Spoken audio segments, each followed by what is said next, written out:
Lord of mercy. Hey, man, say, man, it's the one and only Jamaica man back at it again, man, with a new energy, new outlook, man. I hope y'all enjoyed, and please part the noise in the background. That's just us, surround sound of Quick Break 18. Thank you guys for checking out the collaborative episode that we have previously with my guy, Sahid Yusuf, aka He the Tree. T'Challa is what I refer to him as in some cases, man, because he is indeed the king, if you will. And he dropped some game on you guys. He said he'll be back around. He's going to spin back around, spin that bin in a minute to get back with it, if you will, in some time. So stay tuned. Meanwhile, he just dropped his latest one. I know you haven't seen it, so go check him out at Heed the Tree.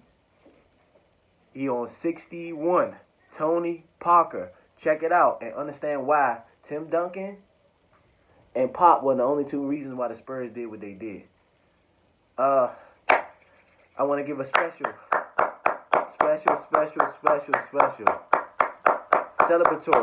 celebratory ovation to my guy. Very, very, very special friend of mine in a lot of ways. But thank you so much if you tuned into our football conglomerate of Eat, Sleep, Blitz. We have just completed our first year, man. Come on now. Man, I don't know about you guys. Oh, let me check the jewelry. Boop, boop. Shout out to Mom Dukes. But to actually see something go right in my life is important to me. And for some people to believe, specifically my man Thoughts by Ty, he did an episode every single week of the football season. And he got the nerve to want to come back. Maybe for the draft. Maybe for some college football. That's a good thing right there. Check out his last episode for the season commemorating the NFL Player Awards and his rundown on the game that you all got to see. A lot of spectacle. I even took some time to check it out between my business. And I don't even watch football like that. I really just listen to Thoughts by Ty. Thank you. We are building here at ISM. Thank you for all those people that have collabed thus far to make it happen. Thank you to all of those people. That last episode is almost 300 views, right? Every episode before that is averaging 230 to 250 views. Me, from Southeast, out the gate, what? I'm humbled. I heard everyone's suggestions. We are improving the channel, but we want to make sure that we had a portfolio for you all to enjoy. And now, not only do we have UOP that had great collaborators in the past, great information. That information is still true to this day. That information that we left on that pod, 2 years ahead of time, we spoke about AD. We spoke about Giannis. We knew that they would be where they are today because you see it. It's in you, not on you at ISM. We're not worrying about numbers. We're not worrying about how everyone else feels because they're writing to make sure that they get their AP vote for the MVP of the year or the All-Star votes. I'll get into that later, but that's not necessarily important what we're talking about today. I just want to thank you, the viewer, of everything we've done since the beginning. And I've had the privilege to be able to show you my face after 2 years of busting it down on a podcast level. And I still haven't dropped a pod lately. I didn't want to get in the way of my guy Thoughts by Ty. Follow him on Thoughts by Ty on Instagram. Follow him as well as Thoughts by Ty on Twitter, as well as Eat or Blitz _Eat _Blitz on Twitter. Follow me at Jamaica Man on all platforms. Whew. Be cool. Ice go! That was a lot, but I gave it all I got. So, the reason why we're here today, UOP 18. Man, that's mean. I purposely bypassed a lot of things that people were talking about last week and focused on my direction as far as basketball is concerned for a reason. Today, we'll get back into it, and we'll start immediately with basketball. Have y'all heard of Caitlin Clark? That's the recent women's basketball. I would say she's a celebrity. She's marketed herself so well that you can't miss the fact that she is the latest, greatest matriarch shooting from her garage for Iowa. I believe it's Iowa, if I'm not mistaken. Yes, absolutely. She's a junior at this time, and she just popped up on my screen. I don't know if it was the algorithm or the fact that she just been real live shooting whenever she feel like it, anywhere on the court. I mean, anywhere on the court. Like at this point, they're gonna have to give more points for how far people are shooting. Thanks, Steph. We got a new Curry-ish type of player in the game. She has complete game, and my only question for her is, what's her NIL deal looking like right now? Because she got the business inquiries in the bio. Now, in the past, when you would see a woman, because a matriarch and a woman is two different things, but when you would see a woman with the business inquiries in the bio, you wouldn't take that serious. But if you check my art gallery at Jamaica Man on Instagram as we speak, right, in a particular art gallery with Kilo Lalisha, the rapper, that's her face. I just want you to know where to find it. Caitlin Clark is literally beating secondary breaks on her own and shooting that thing from the logo. Whatever logo your team represents, she's shooting it with ease. Great technique, great rhythm in her shot, and she's doing it fearlessly. And she got the Jordan shrug down pat. We're gonna have to, I don't know if we rename it, because Jordan is just a man. You know, he's alleged to be the greatest. People think that he's the greatest. There's people in his way. Shout out LeBron. Has the most points scored ever. Just want to throw that out there because, you know, I rock with him. I do. Curry, greatest shooter ever. It's like these guys have done something to the game, the three guys. And Kobe Bryant's precision has created all of this beauty that we have seen. And Caitlin Clark is the latest. So let's keep tabs, okay? Based on the women that I've covered, including the high school game, if you will, right? We have Charlie Collier, who is the #1 player in the country, particularly the draft coming up. Then we have Alea Boston out of South Carolina that is the catalyst of that team, of my favorite point guard, and I would say one of two crushes that I had as a little kid growing up in the 90s. Alea Boston, then we have, of course, Paige Buchers. Please get well soon. I really want to see how Paige holds it down, as she is the poster matriarch of women's college basketball, and rightfully so. There's no agenda behind that. She got complete G, capital G. She just got hurt. I believe it's a lower leg Achilles injury, so she's been healing as we speak. But Caitlin Clark, that's #4 on my list. Check her out. Without a doubt, she is stout with the shot, great reads, and she is leading that Iowa team to where they need to be. Moving forward, man, throughout this week, thank you all, most importantly as well, for allowing me to take a mental health break.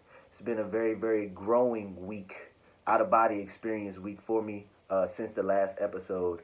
And I just had to take my time to make sure I got everything in line, you know, dot the I's, cross the T's, you know what I mean? But anyway, in the Big East showed post of life to me, at least. I've been talking about the college game of the week, and this week we got something that is knee deep to me. Petition position. Because when I grew up, if I was not watching Maryland win their championship through the ACC in the 2000s, my late 90s, early 2000 experience was all Big East basketball. If you know the Big East, or if you know products of the Big East like Allen Iverson, Ray Allen to be specific, you know that was a gritty conference, quote on the was.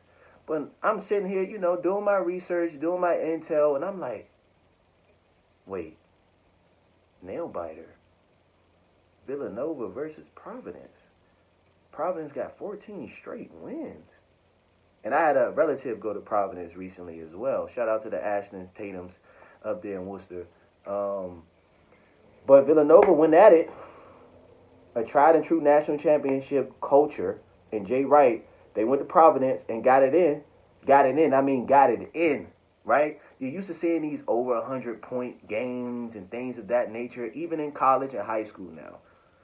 This was a nostalgic battle between Providence and Villanova, and it was grit and grind. Like, there was one player that scored over 20 points, and that was Colin Gillespie. He gives me vibes of this guy that went to Ohio State. I'm going to tag him in this particular episode so you know who I mean. But he was very cool, calm, and collective under pressure against a good man that I met this week, social media wise. It was contact through there, so I'm not going to size it or bid and be like, oh yeah, I know him. It's like no camaraderie through the game. I got to see his fame, and he shouted me out as a result of the platform, if you will.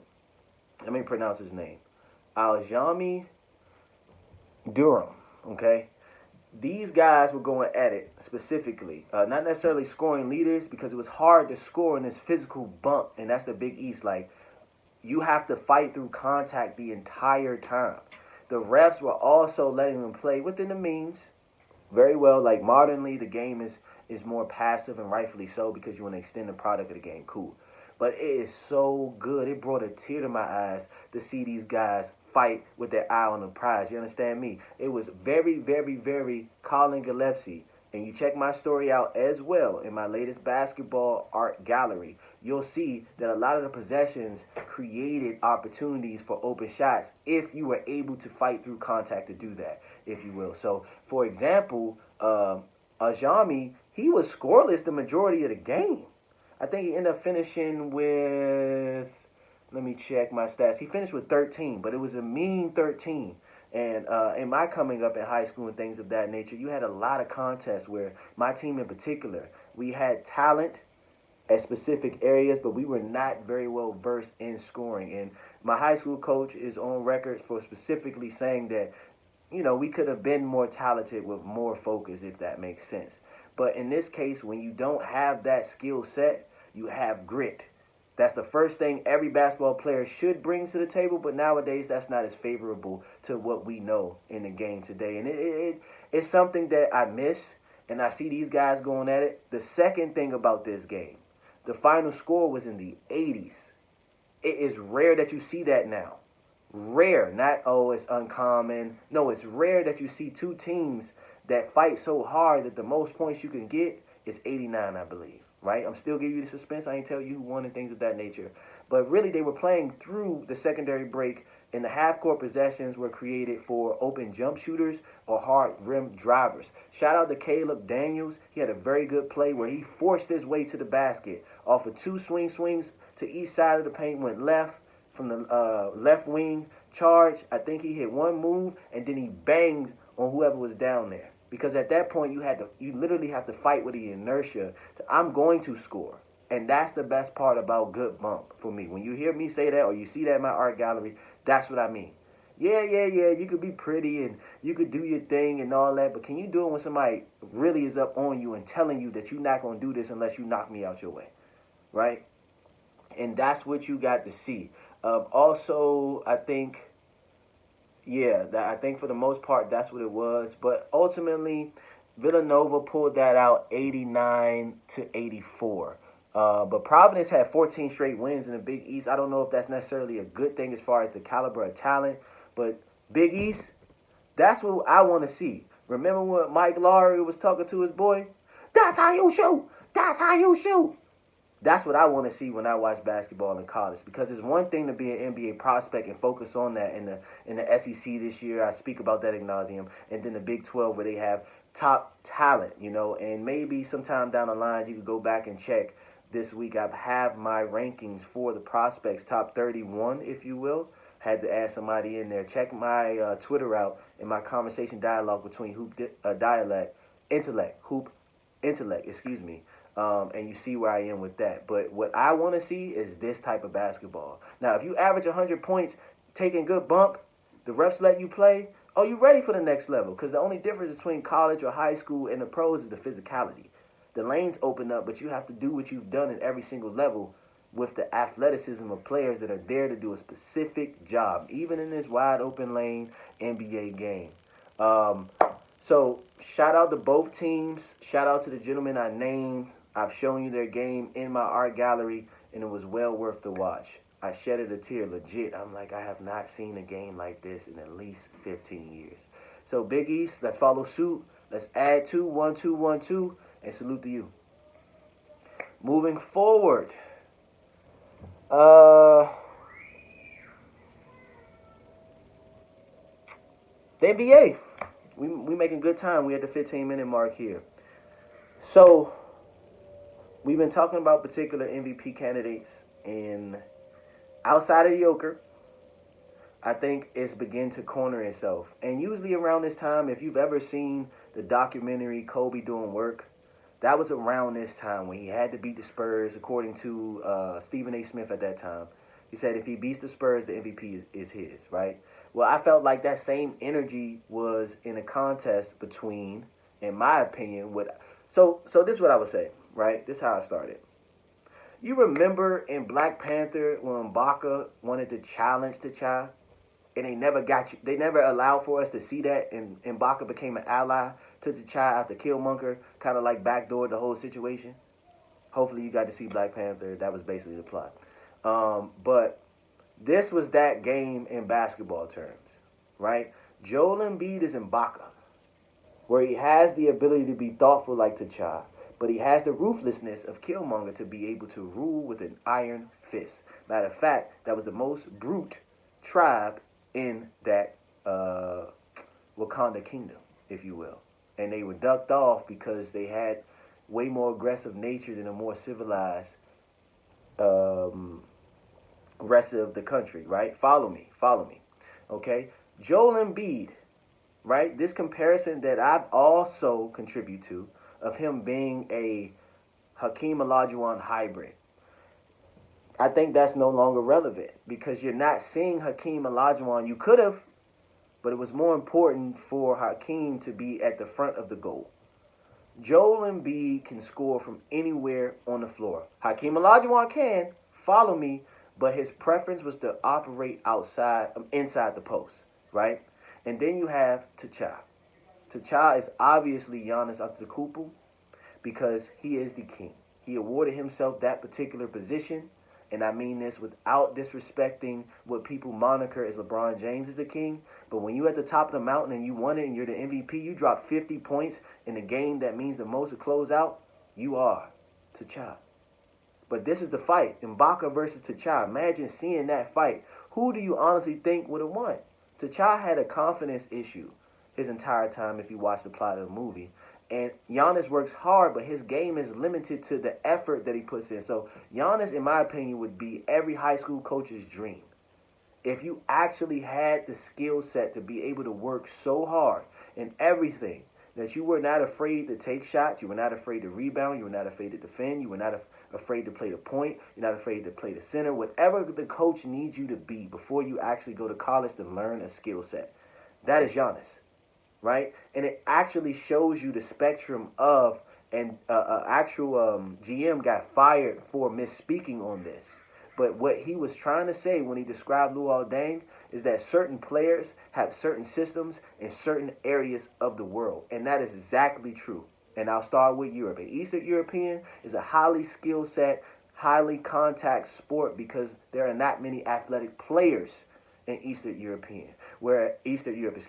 In the United States, you have the highest cultivation of all of these things, skill, athleticism, and upside, because the basketball game was invented in Canada, North America, and as well as Canada, and they're budding R.J. Barrett and things like that, Murray and things like that. You know, we hone what the game actually is. So if there's a heart, that would be the heart.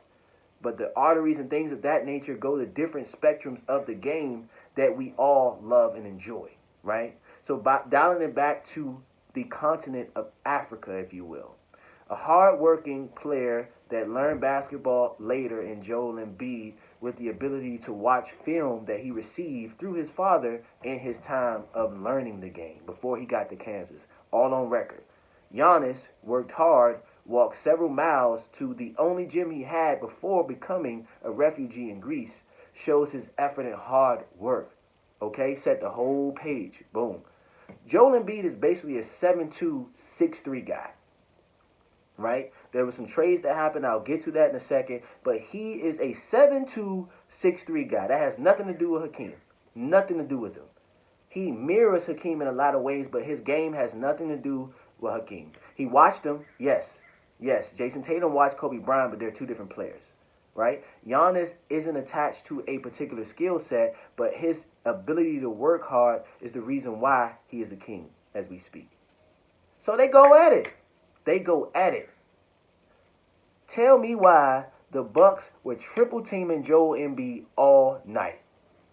Not double teaming, triple teaming. Because he's 7'2". You can't contest his shot, and he's taking a shot whenever he feels like it. He's not being selfish because he moved the ball around the board to Tobias. And I like how they play Korkmaz more, right? To combat the Chris Middleton and Drew Holiday tandem with Giannis to beat Giannis's offense for real when his offense isn't going. Well, Joel Embiid doesn't need that. He just needs you to occupy space and time when he is triple teamed. And honestly, based on Joel Embiid having 42, he had 42, 8, and 4. Right? Giannis had 32, 11, and 9. You can't talk about an Eastern European player. You can't talk about any American, Northern or North American player, continentally. It was all Africa. And I think, honestly, the MVP comes down to Africa this year. And I wouldn't be surprised if Joel Embiid wins the MVP. He had to prove to me that he could. And I think the game was a 3-point swing. The Sixers won by 3, so it could have went either way. It came down to a turnover, if I'm not mistaken. And Giannis, a.k.a. T'Challa, really wanted that win because he knows how important it is. He saw the threat in Joel Embiid, and that's also in my story. Check that out, and you'll see why I feel like, yeah, Debo, he's in the conversation. Jokic, in this particular case, there may be some voters fatigue. Giannis, yeah, he could win it. He could. But if you want to add that variety to show the reflection and importance of the MVP award, and we're being political here, I think it's Joel Embiid's to lose. And I was told this, but now I've been shown this, right? Shout out to the contributors, like I said, Tobias, Korkmaz. I think that was, for the most part, it. A lot of shooters, if you will, on that side. Bobby Portis had to like that dunk.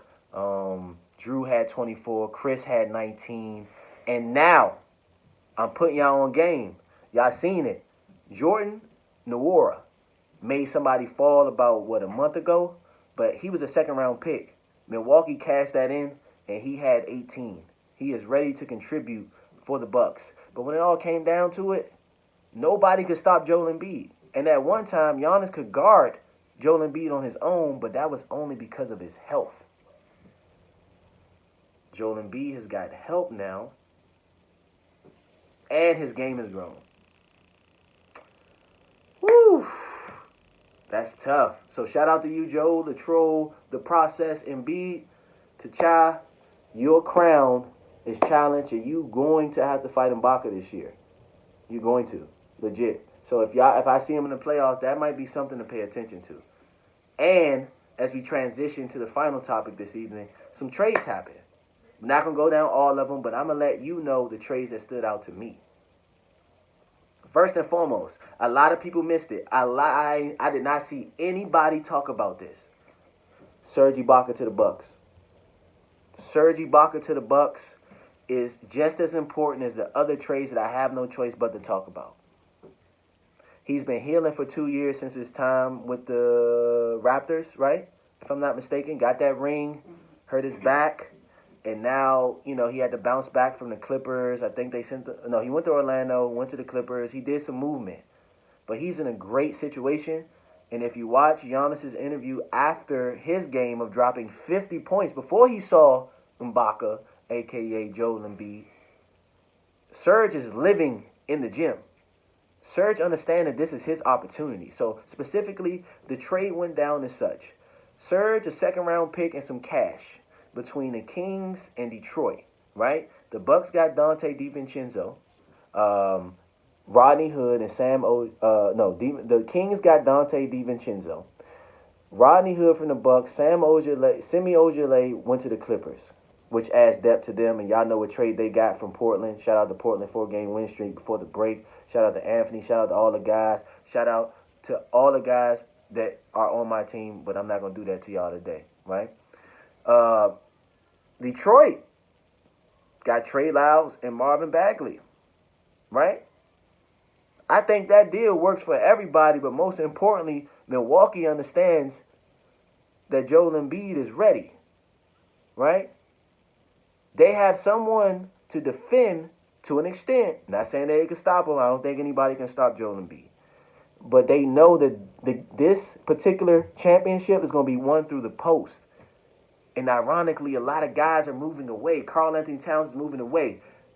Greatest, like, that doesn't even roll off the tongue. Like, shooting big of all time. Like, personally, I don't care how many threes you shoot.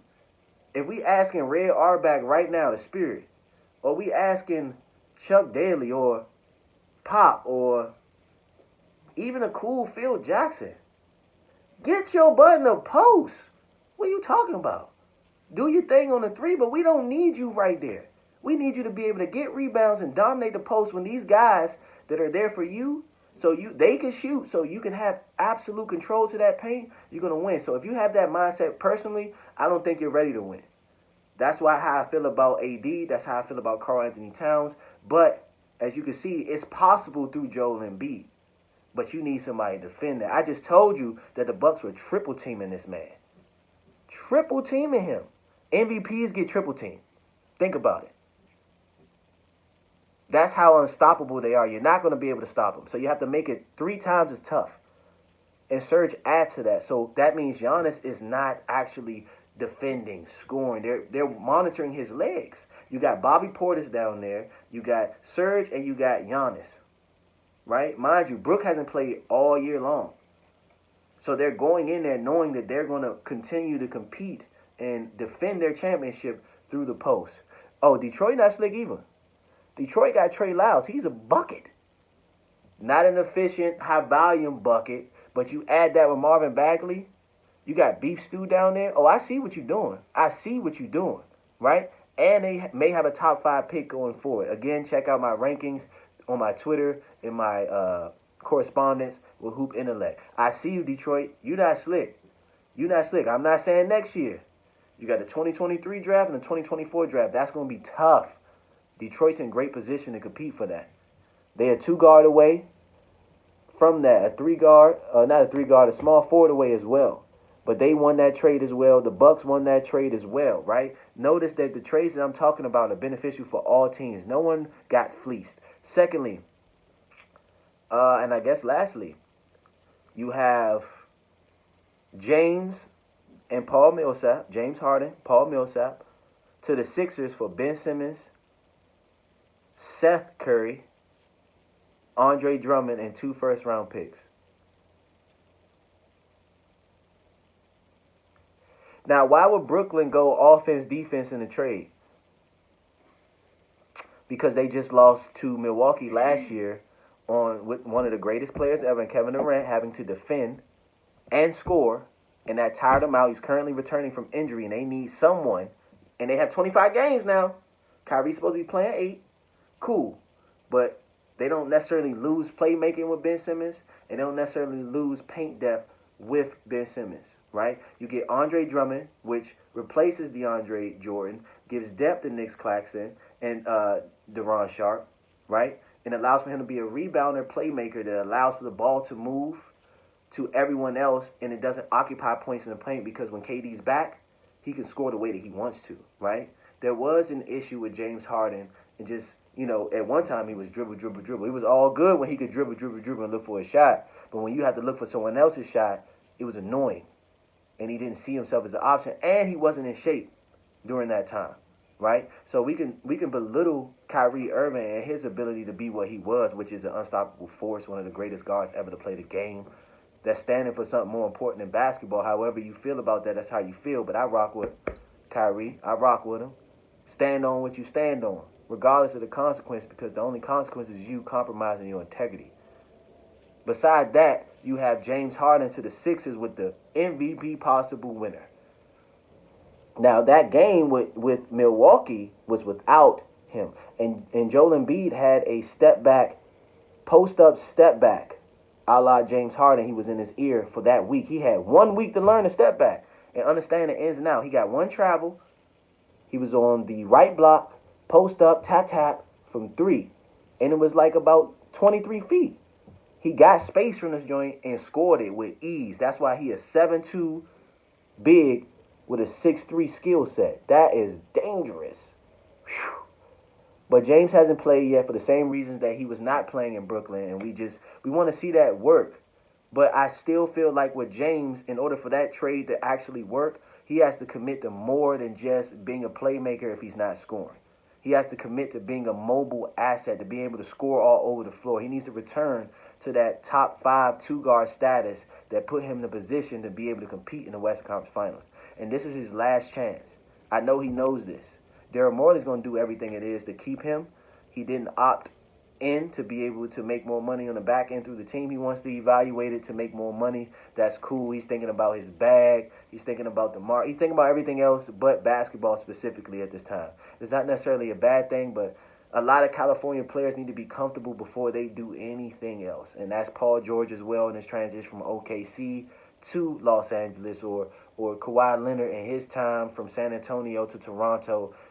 So that's just the nature of their mentality. You have to respect it, like you have to respect the East Coast players wanting to be respected for their grit, but you got to have a perfect balance of both. And I think in this particular trade, Paul Millsap goes to the 76ers, and he adds to some paint depth like Serge Ibaka does in Milwaukee, right? They'll have an opportunity where you'll see them defending each other, but also taking breaks off of Joel Embiid being a small ball 5 in Philly, or you have Serge being able to play the 5 to 4 and taking on defenses with Bobby Portis that Giannis wouldn't have to, so he can save his legs. So they know what they're doing. I feel like both teams won in this particular trade as well, and I think the biggest winner of it all is Ben Simmons, because Ben wanted to go to California. He wanted to play somewhere else to be marketable and take the James Harden route as we speak. But to win and to grow your game has nothing to do with what type of fame you want. Right? This is a perfect situation for him because he has the opportunity to play his way for 25 games. The same way that KD had when Klay got hurt in Golden State. And I wanted to see if KD could lead, right? He has 25 games under his belt in Golden State, KD, and he has last season under his belt before he lost to Milwaukee. And he has a history of being hurt, lower body extremity injuries, but KD is the leader of that team. He showed me that he can lead, and he has to lead a certain way. So Ben Simmons alleviates his ability to defend, which Kevin Durant can. He showed you that weak side defending in Golden State. Kyrie can stand for what he believes in. He plays 8 games, and then every other game in the playoffs, you don't miss anything because you add depth to be able to. Seth Curry could be that shooter that Kyrie is after playmaking. Ben Simmons is that playmaker. So it all works out for not only Milwaukee, not only Philly, but Brooklyn. So in my opinion, these teams put themselves in position to be Eastern Conference second round and Eastern Conference finalists. That's what the trade deadline is about. So be advised that if these teams go far, it's because they've strengthened their front court forward position.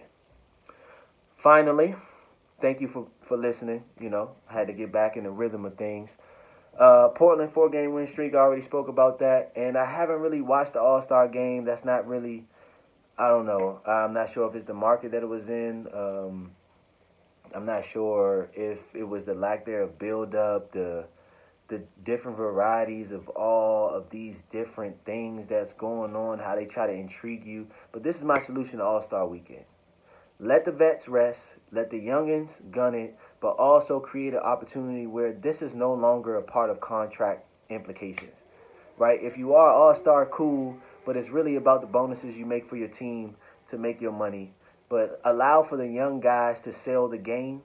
LaMelo, Ja, Zion, let those young guys sell a game for about 4 or 5 years of their youth, that first contract, so they could branch the game off internationally like the agenda wants to be done. But this particular one, I really didn't watch it. I seen some clips, but I used to literally schedule out time throughout my life to watch the NBA draft and the All-Star game. But something's missing. Something is missing. And as we speak, I think the All-Star game is going on, and I ain't looking for it. I'm not. But you guys enjoy and understand what joy is in you, not on you. I appreciate you all for checking this out. If you watched it all the way through, cheers to you. And without further ado, it's in you, not on you.